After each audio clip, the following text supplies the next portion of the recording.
Is nostalgia just a pining for the past, or could it be the key to aging well? Well, she's your Gen X bestie. She's random and she talks a lot. Yeah. Before we get into our conversation, let's get a little nostalgic and go back 40 years to 1986. On March 29th, 1986, Rock Me Amadeus by Falco was the #1 song on the Billboard Hot 100 chart. It held the top spot for 3 weeks, and it was from his third album, Falco 3. It was also his only song to hit #1 in the United States. On March 31st, 1986, Prince and the Revolution's album Parade was released. This was Prince's 8th album, and it served as the soundtrack for the movie Under the Cherry Moon. It peaked at #3 on the Billboard 200 album chart. The lead single from the album was Kiss. It was released on February 5th, 1986, and it peaked at #1 on the Billboard Hot 100 chart on April 19th, 1986. It held the top spot for 2 weeks. On April 1st, 1986, Bruce Hornsby's album The Way It Is was released, and on that same day, the New Kids on the Block's debut album was released.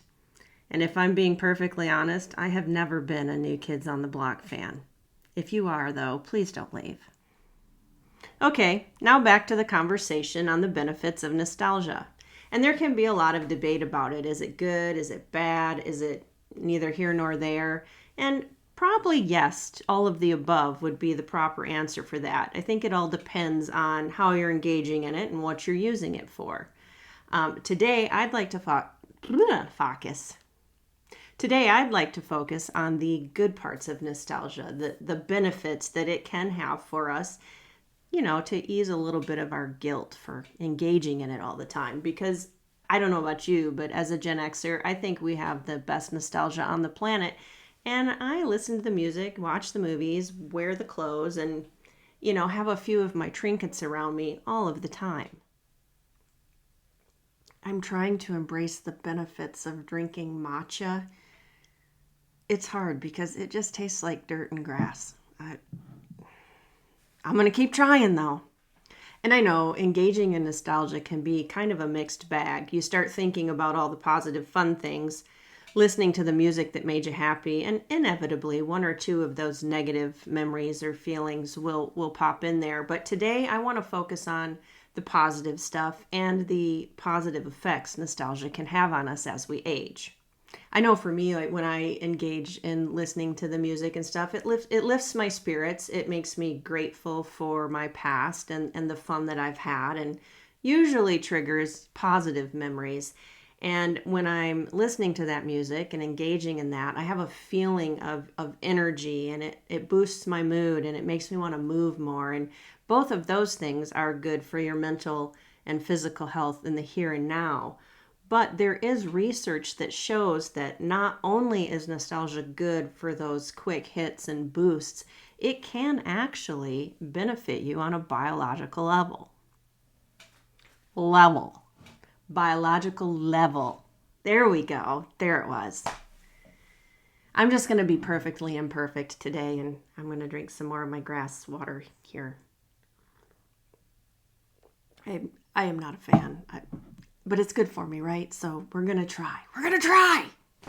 And no, I did not misspeak there other than not being able to say the word level. Nostalgia, there is evidence actually that nostalgia can change you on a biological level for the good in positive ways. And who doesn't want that, right?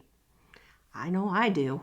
So this past year or so, I have been kind of on a mental health and spiritual health journey, trying to find things that will improve both of those for me. And I stumbled across a book called The Mindful Body by Harvard psychologist Dr. Ellen Langer.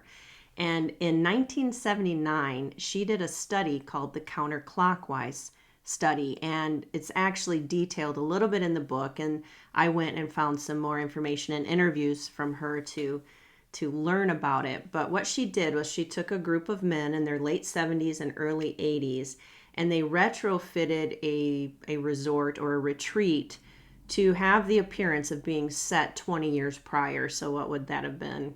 She did it in 79, so about 1959, 60-ish, somewhere in there. And what they did was they had all of the furniture, any magazines, books, anything they watched on television, the music that they listened to. It all would have been from 20 years prior. And the men were told that they should act as they would have when they were 20 years younger. When they talked about the events that were going on in that time, to speak about them as if they were happening in the present tense, not in the past. And it was fascinating what they found after just a week of the men living that way with each other and experiencing the past as if it were happening in real time. Before the study, they took different measures of different health markers for the men, and then at the end of the study, they did them again, and this is what they found. They found that the participants showed improved vision, hearing, memory, strength, and that they even appeared physically younger, just from spending a week in the past, which makes me think that there's a marketing thing in there somewhere. Someone want to do a health spa that's set in the 80s for all of us Gen Xers to go to for a week or so? It'd be like vacation and a health spa. Like I'm down for that. So if there's anybody out there that's looking for a project, there you go. That's your project. I'll come stay.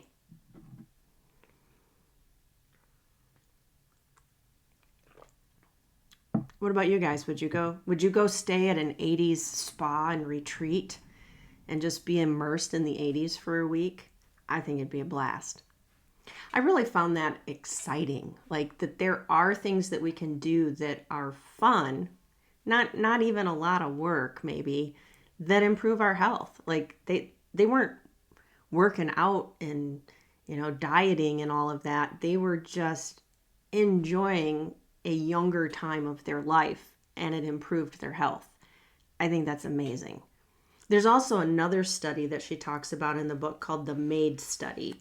And they took two groups of housekeepers at hotels and asked them, what do you think about your physical activity level? And they all thought that they were not getting enough physical activity. So with the two groups, the first group, they gave them general exercise and diet education information. And the second group, they showed them how the physical aspects of their jobs related to exercises that could be done in a gym. And at the end of the study, the housekeepers that saw their work as physical exercise actually lost weight. There were a couple other markers, I think maybe blood pressure, that were affected as well.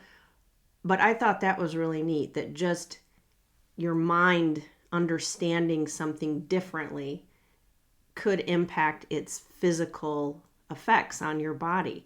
So just knowing that they were doing exercise when they made beds and vacuumed and mopped floors helped them to physically improve. I think that's cool. So all that stuff you're doing, when you mop your floor and vacuum your carpet and rake your leaves, and if you're using the push mower mowing your lawn, think of it as exercise. Maybe it'll help. I'm trying to do that. So far I haven't moved the scale, but that could be my snacking habits. Grass water. Mm-hmm. I wish that I could remember all of this and not have to look at notes all the time, but I don't want to forget to tell you guys the cool stuff I found out. And I also don't want like a teleprompter thing so that I'm just giving you a speech, because I don't want it to sound scripted or like I'm reading my book report. That's no fun. At least not for me.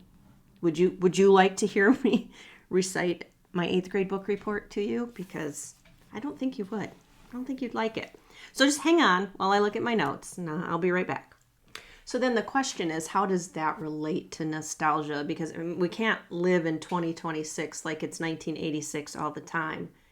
It'd be really fun if we could, but that's just not realistic. So how could it help? Is there a way to incorporate nostalgia into our daily lives that will have some of the benefits that were shown in that study? Personally, I think yes. I think there are some things we could do.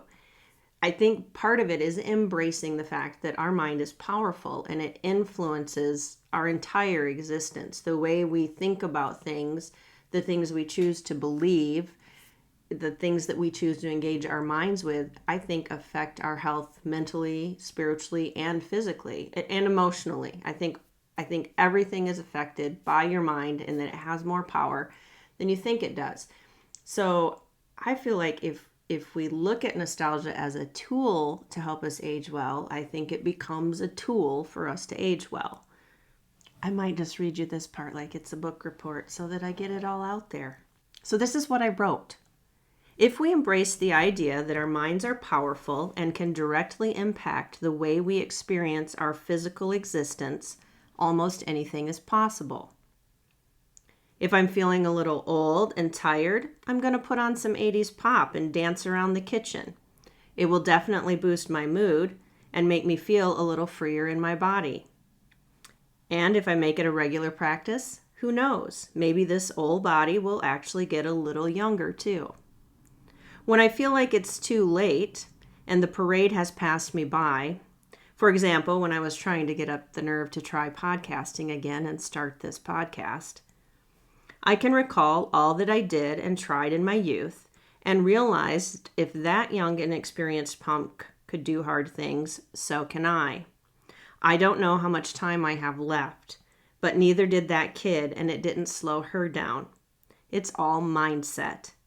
That young version of me believed she had all the time in the world, but that wasn't necessarily true. Anything could have happened at any time.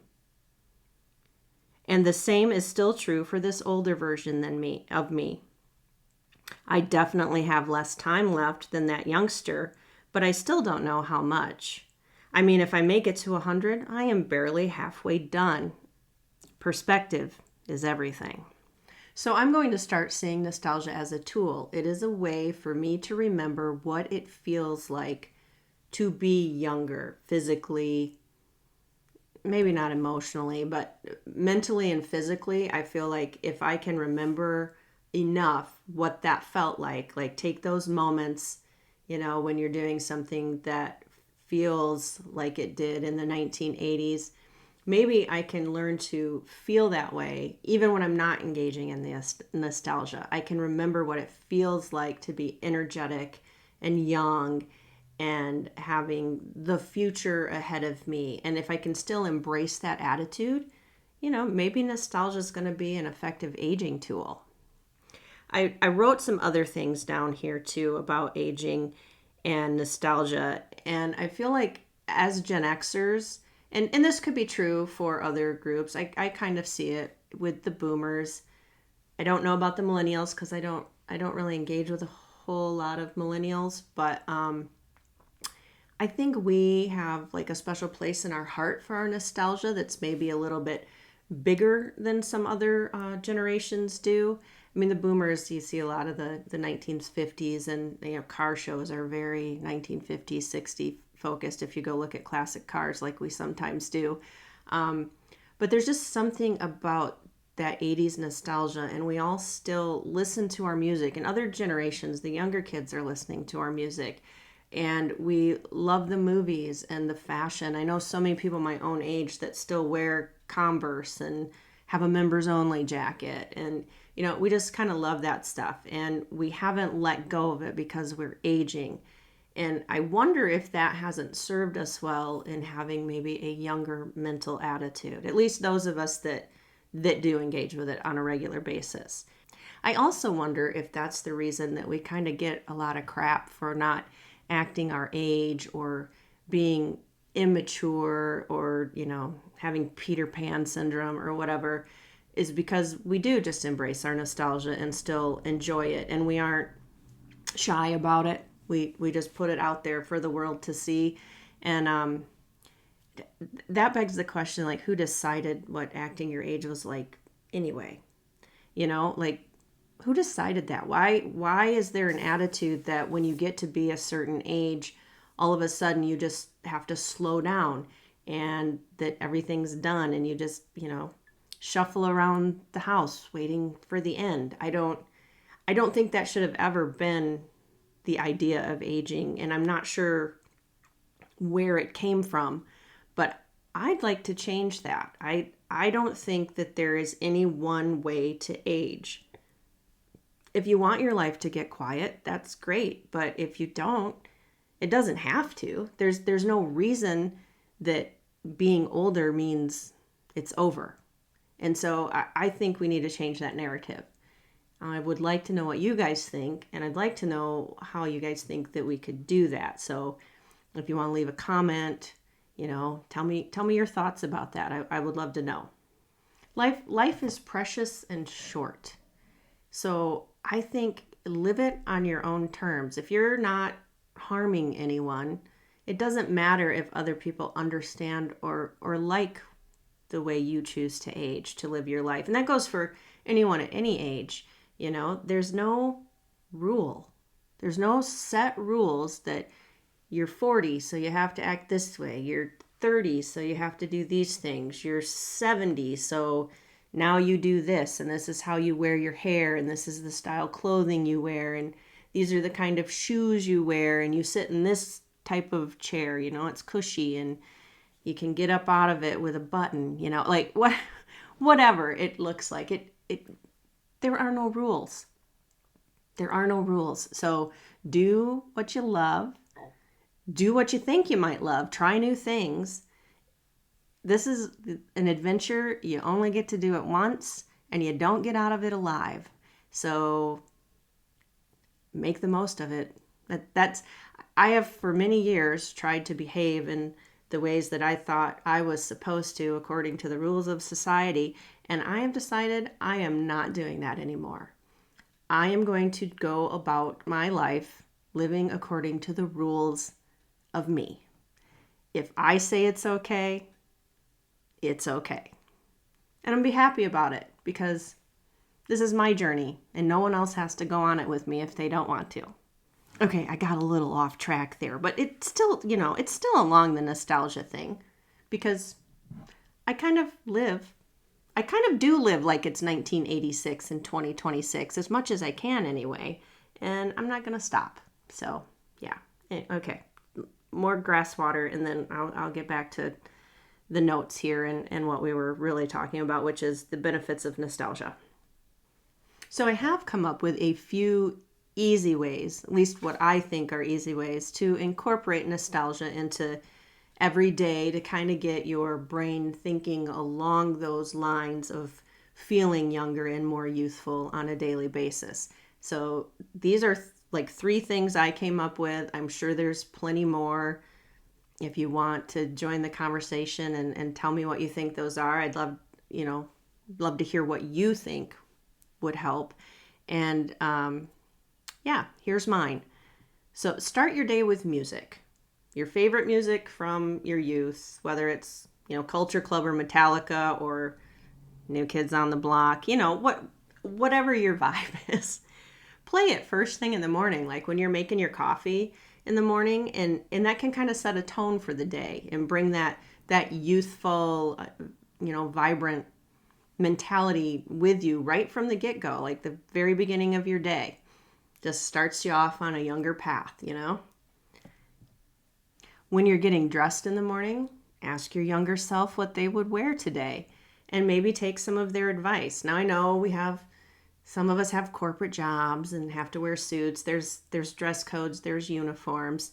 So, maybe it's just you put that Guns N' Roses t-shirt on underneath your black button up before you go off to work in the morning. Nobody has to know it's there, but you know it's there. And maybe that's just a little fun thing for you to remember through the day. It's a little quiet rebellion, And then my last one is try to readopt some of the hobbies and activities that you enjoyed when you were younger. So during COVID, I bought myself a pair of roller skates. I have them here in the office. I'll show you. I bought myself a pair of roller skates during COVID because we were stuck in the house and bored, and I was going crazy. And so I started roller skating in my living room, and it's okay because it's my house and I said it was okay. And there may be a couple holes in my wall that are about this far apart where I wiped out once. But it's okay. It's okay. I can fix them if I want to. And part of me kind of doesn't want to. So now these are not the skates that we wore in the 80s. These have a lot of ankle support and they're squishy and they feel a little safer for someone in her 50s. And yeah, so I skate in my living room. And I'm not telling you to skate in your living room if that's not what you want to do. I'm just saying, if there was something you liked doing back in the day, try it again. Maybe it'll make you feel a little younger and more vibrant. Okay, I gotta put these down. Those are some heavy skates. So anyway, those are like 3 what I think are simple things that we could kind of incorporate into our days to make us feel a little younger. And I'm going to try them and I'll come back and report and see and let you know how it goes. I also have some good news about nostalgia for 80s music fans. I did a really short video about this a while ago, but I read an article that was from 2021 about some research that was done by a firm in Turkey. And they took different genres of music and measured the heart rate of people while they listened to it. And the best music for heart rate and blood pressure was 80s pop music. They found that it reduced blood pressure, and that can be an indicator of lower anxiety. If you have lower blood pressure, you're calmer. And even like angry music, like 80s metal, like Metallica or, heavy metal, was found to reduce blood pressure as well. So they think that is because that music, even though it sounds like aggressive and angry, it actually helps us process emotion. And so processing difficult emotions can actually calm you down and lower your blood pressure. The only bad news I have is for techno fans. That actually raises your blood pressure. But, sometimes maybe you need that little boost. You're too calm. So listen to your techno. I don't know.